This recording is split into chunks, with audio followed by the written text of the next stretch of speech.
الحمد لله وحده والصلاة والسلام على رسول الله وآله وصحبه.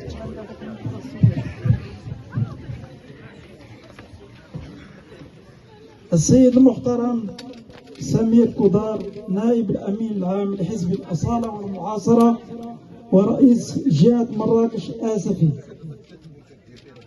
السيد الأمين الجهوي المحترم السيد طارق حنيش. السيد المحترم عادل بركات، رئيس جهة بني ملال حنيفرة. السادة أعضاء البرلمان، السادة رؤساء الجماعات، السيدات والسادة نساء ورجال الإعلام، أيتها المناضلات والمناضلون بحزب الأصالة والمعاصرة، سعداء أن نلتقي اليوم في هذه المحطة النضالية التنظيمية للمشاركة في أشغال المؤتمر الإقليمي الثالث لحزبنا بإقليم الحوز. نحن جد فخورين لكون مدينة أيتورير المحطة الأولى لانطلاقة شعلة حزب الأصالة والمعاصرة إلى باقي 40 جماعة بإقليم الحوز سنة تأسيسه سنة 2008. ويسعدنا أن تبقى جماعة أيتورير قادرة التواصل بين المناضلات والمناضلين بإقليم الحوز بدعم متواصل من قيادات الحزب إقليميا وجهويا ووطنيا. أيتها السيدات والسادة، أهلا وسهلا بكم بين أخواتكم وإخوانكم بإقليم الحوز الذي يعرف تنمية مستدامة متواصلة بتعليمات من صاحب الجلالة الملك محمد السادس أيده الله ونصره، ضمن عدة برامج وطنية وجهوية وإقليمية. وعلى سبيل المثال برنامج المبادرة الوطني للتنمية البشرية، وبرنامج محاربة الفوارق المجالية والاجتماعية، وبرنامج جهة مراكش آسفي، والبرنامج الإقليمي، وبرامج القطاعات الحكومية والجماعات، وذلك في جميع المجالات الاجتماعية والثقافية والرياضية والبنى التحتية وغيرها.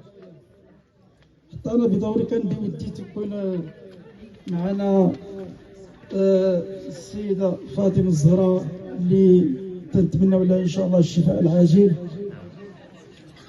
وكذلك السيد الوزير، لأنه عندي واحد الصفحة أنا خاصة بالسيد الوزير، ولكن مع الأسف باقي ما التحق بنا. غادي نتوجه للسيد رئيس الجهة.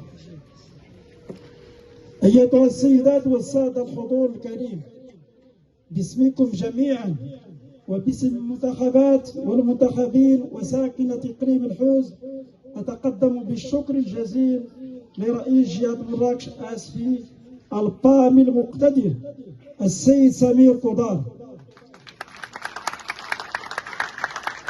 الذي يعتبر الرجل المناسب في المكان المناسب عن جدارة واستحقاق. أتمنى له التوفيق والنجاح في مهامه، وأشكره كذلك على المجهودات المبذولة المتواصلة التي يقدمها لإقليم الحوز لفك العزلة بين الدواوير والجماعات ومراكزها، وتزويد الجماعات بسيارات النقل المدرسي وسيارات الإسعاف وتجهيز دور الطالب ودور الطالبة، ودعم الجمعيات التي تنظم المهرجانات الثقافية سنويا، وكذا المساهمة في تزويد الساكنة بالماء الصالح للشرب، وتهيئة المراكز الصحية ومراكز تصفية الدم، وإعادة هيكلة محطة قيم وغيرها من المشاريع لفائدة سكان هذا الإقليم العزيز. ولا يفوتنا كذلك أن نتقدم بالشكر الجزيل للمجلس الإقليمي بإقليم الحوز على المجهودات المبذولة لفائدة الساكنة كالمساهمة في بناء عدة مشاريع والسهر على تدبير وتسيير برنامج أوراس وتسيير وصول النقل المدرسي المتكون حاليا من 186 سيارة نقل مدرسي قابلة للزيادة سنويا من طبيعة الحال. السيد الرئيس، جهة مراكش آسفي، نحن المنتخبون نطلب منكم المزيد وبإلحاح والعناية والاهتمام بإقليم الحوز باعتباره الوجهة السياحية المفضلة لزوار مدينة مراكش العالمية، لتوفره على عدة منتجعات سياحية وقمة جبل طبقان ومحطة قيم الثلجية والفنادق المتنوعة ودور الضيافة، وباعتباره أيضا امتدادا تاريخيا وجغرافيا لمدينة يوسف بن تاشفين بتوفره على عدة مآثر تاريخية.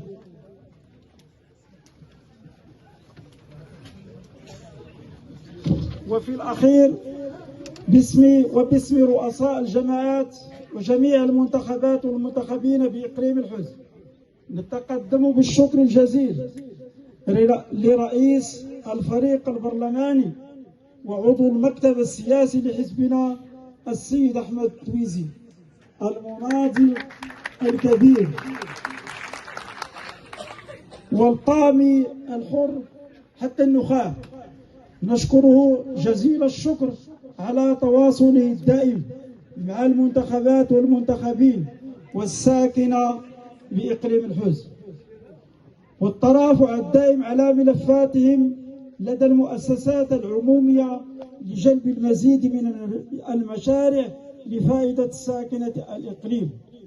وفي الختام نرفع أكف الضراعة إلى العلي القدير أن يحفظ أمير المؤمنين صاحب الجلالة الملك محمد السادس أيده الله ونصره،